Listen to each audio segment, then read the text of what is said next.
Olá, meus queridos irmãos e queridas irmãs, bom dia! Hoje é domingo, dia 10 de julho, e nós vamos continuar estudando a nossa terceira lição da Escola Sabatina desse trimestre, que é a lição que tem como título A Gaiola, e o título da lição de hoje é Indo à Terra Prometida por um Beco Sem Saída. Nós vimos que na introdução da lição de ontem, algumas vezes Deus pode nos conduzir a algumas situações que nós não entendemos. E hoje nós vamos analisar uma delas.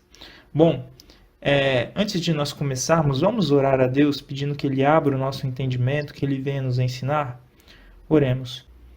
Senhor Deus e Pai nosso que estás nos céus, santificado seja o vosso nome. Obrigado, Senhor, porque o Senhor nos deu mais um dia de vida. O Senhor nos concedeu mais uma oportunidade de aprendermos sobre Ti, de aprendermos a confiar no Senhor através dos relatos aqui da Tua Palavra.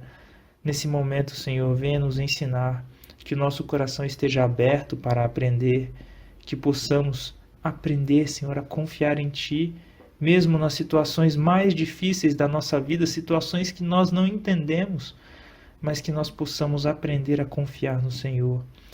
E que não nos revoltemos contra o Senhor. Suplicamos, Pai, que o Senhor perdoe os nossos pecados também. Muitas vezes nós murmuramos, muitas vezes somos incrédulos para crer que o Senhor fará alguma coisa por nós. Muitas vezes nós achamos que o Senhor está longe, que o Senhor não está cuidando de cada um de nós, quando o Senhor está perto. O Senhor já demonstrou que está perto de cada um de nós, que se importa conosco. Por favor, perdoa a nossa incredulidade e nos ajuda a confiar no Senhor, nos ajuda a crer. Tudo isso nós te pedimos e te agradecemos. Em nome de Jesus. Amém. Bom, queridos irmãos e queridas irmãs, a lição começa trazendo um texto de Êxodo, capítulo 14, verso 10. Então já marque aí Êxodo, capítulo 14, nós vamos ler alguns textos aí dessa passagem, não é?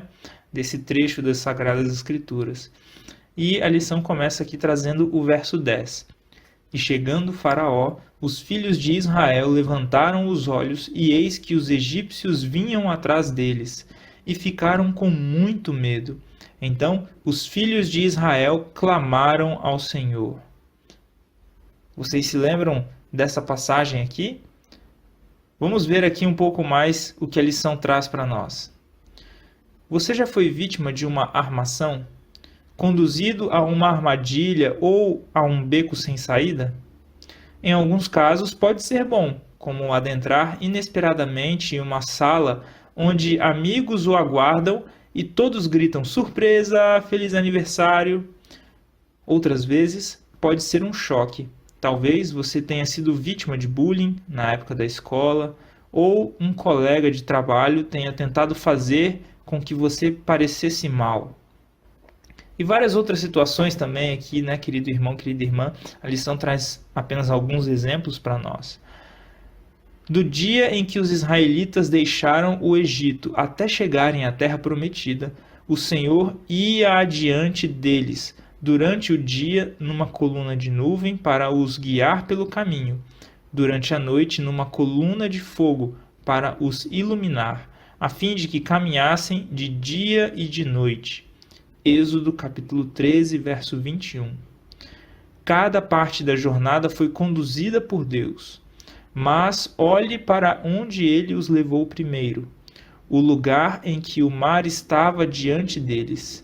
Havia montanhas de um lado e de outro, e o exército do faraó vinha logo atrás. Vocês estão se lembrando aqui dessa passagem? O momento em que Israel atravessa o Mar Vermelho? Mas antes deles atravessarem o mar, antes do milagre acontecer, vejam qual era o quadro que estava acontecendo. E agora, a lição vai nos propor uma reflexão. Leia Êxodo capítulo 14. Por que Deus levou os israelitas a um lugar em que sabia que eles ficariam amedrontados? E aí, meu querido irmão, minha querida irmã? Para ajudar a responder essa pergunta, eu gostaria de começar a leitura com vocês a partir do capítulo 13, Vamos ler 2 versos do capítulo 13 e então vamos ler alguns versos do capítulo 14. Não vamos ler o capítulo 14 todo. Então, os primeiros versos que nós vamos ler estão em Êxodo, capítulo 13, verso 17 e 18, onde está escrito o seguinte: Tendo Faraó deixado o povo ir, Deus não o levou pelo caminho da terra dos filisteus, posto que mais perto, pois disse: para que porventura o povo não se arrependa vendo a guerra e torne ao Egito. Porém, Deus fez o povo rodear pelo caminho do deserto, perto do Mar Vermelho, e, arregimentados, subiram os filhos de Israel do Egito. Vejam só, Deus, ele sabia que existiam outros caminhos para que o povo chegasse na terra prometida, na terra de Canaã. No entanto, Deus não conduziu aquele povo pelo caminho da terra dos filisteus, para que o povo não visse a guerra e se arrependesse e quisesse voltar para o Egito. Deus, ele tinha algo a ensinar para aquele povo. Eles certamente passariam por guerras, mas Deus queria preparar aquele povo antes que eles chegassem nessa situação. E aí agora nós vamos entender um pouco melhor o capítulo 14. Vou ler aqui o capítulo 14 a partir do verso 1. Disse o Senhor a Moisés: Fala aos filhos de Israel que retrocedam e se acampem defronte Pi-Airote, entre Midgol e o mar, diante de Baal-Zefon. Em frente dele vos acampareis junto ao mar. Então Faraó dirá dos filhos de Israel: Estão desorientados na terra, o deserto os encerrou. Vocês conseguem ver aqui, queridos irmãos e queridas irmãs, que Deus, ele levou o povo ao mar e ele sabia também o que Faraó iria fazer. Faraó iria olhar para o povo e falar assim: o povo está desorientado, agora é a nossa chance, vamos lá acabar com eles. O Faraó, ele estava, os egípcios, né, eles estavam mordidos ali por conta de tudo o que aconteceu, por conta das pragas e por terem cedido aí a esses atos milagrosos de Deus e terem libertado o povo. E agora eu gostaria de ler com vocês a partir do verso 10, que diz o seguinte: E chegando Faraó, os filhos de Israel levantaram os olhos, e eis que os egípcios vinham atrás deles, e temeram muito. Então os filhos de Israel clamaram ao Senhor. Disseram a Moisés: Será por não haver sepulcros no Egito que nos tiraste de lá, para que morramos nesse deserto? Por que nos tiraste assim, fazendo-nos sair do Egito? Não é isso que te dissemos no Egito? Deixa-nos, para que sirvamos os egípcios. Pois melhor nos fora servir aos egípcios do que morrermos no deserto.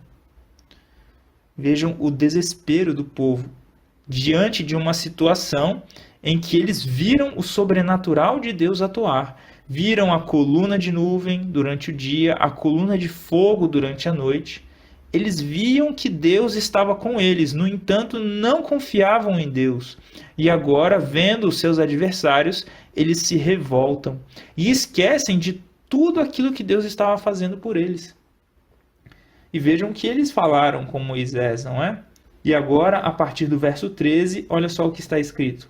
Moisés, porém, respondeu ao povo: Não temais, aquietai-vos e vede o livramento do Senhor, que hoje vos fará, porque os egípcios que hoje vedes, nunca mais os tornareis a ver.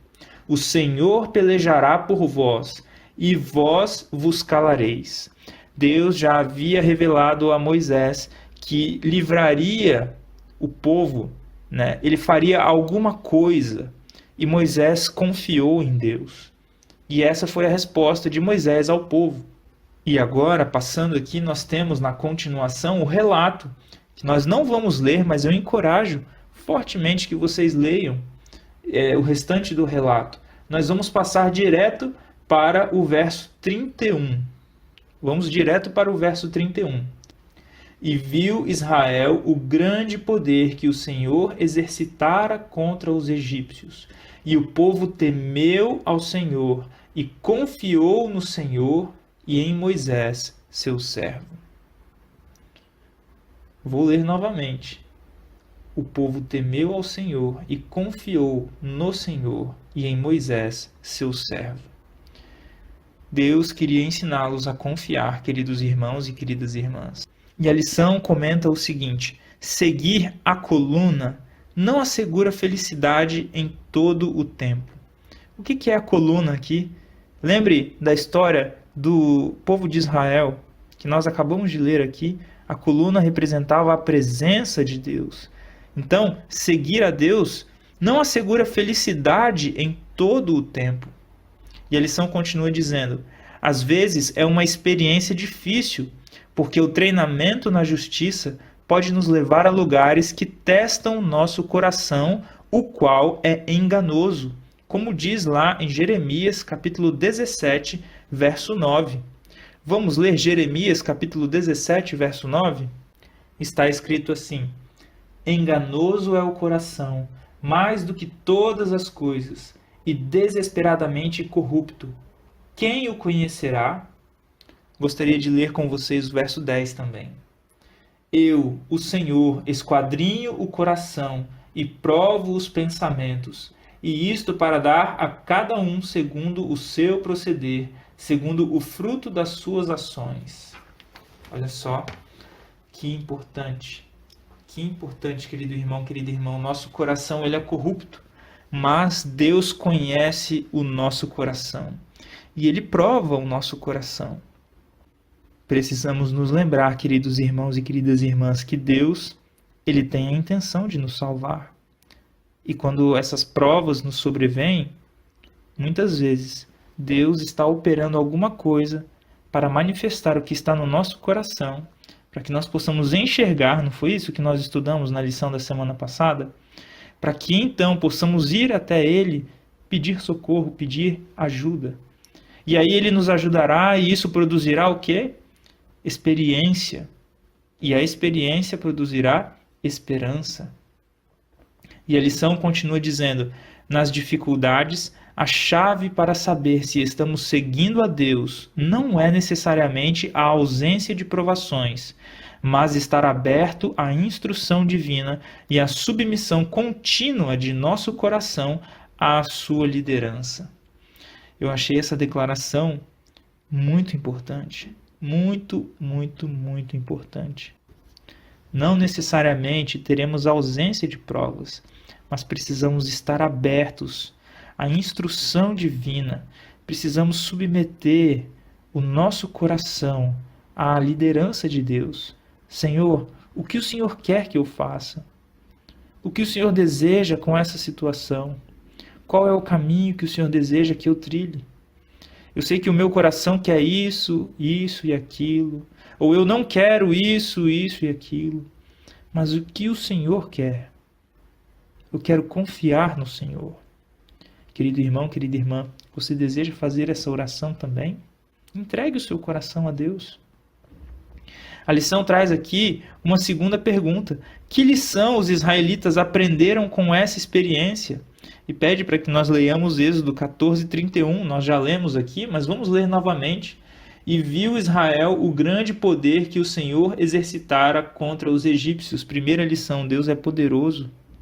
Deus é poderoso, querido irmão, querida irmã. Segunda lição: e o povo temeu ao Senhor e confiou no Senhor e em Moisés, seu servo. Deus ali mostrou para aquele povo que cuidaria deles. E que quando eles chegassem na terra de Canaã, que eles enfrentassem coisas que eles não estavam preparados para fazer, aquelas guerras mencionadas ali no capítulo 13, então eles se lembrariam de que Deus estava cuidando deles e que assim como Deus fez com os egípcios, Deus proveria o livramento para eles diante das outras nações e daria a vitória a eles. A questão era confiar em Deus e na sua condução, antes das dificuldades e guerras de Canaã.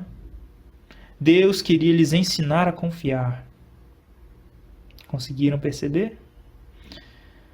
E a lição finaliza com algumas reflexões aqui.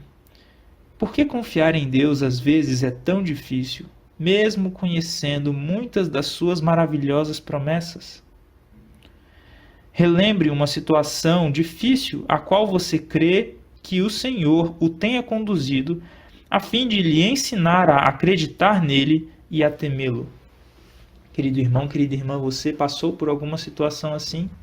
Que hoje você consegue olhar para trás e ver que Deus o conduziu até ali, que Deus a conduziu até ali, e que hoje você pode confiar em Deus por conta do que você viveu até aquele momento, e que hoje você vê que consegue confiar em Deus por conta dessa experiência que você viveu, do livramento que Deus operou na sua vida. Essa é uma reflexão muito pessoal. Que Deus nos acompanhe. Eu tenho uma situação assim. Eu quase perdi a visão. E Deus, Ele cuidou de mim. Deus cuidou de mim. E eu preciso lembrar disso. Preciso me lembrar disso. E crer que Deus está cuidando hoje também. E você, meu querido irmão, minha querida irmã, do que será que você precisa se lembrar? Fiquem com Deus, um grande abraço e até a próxima, se assim Deus nos permitir.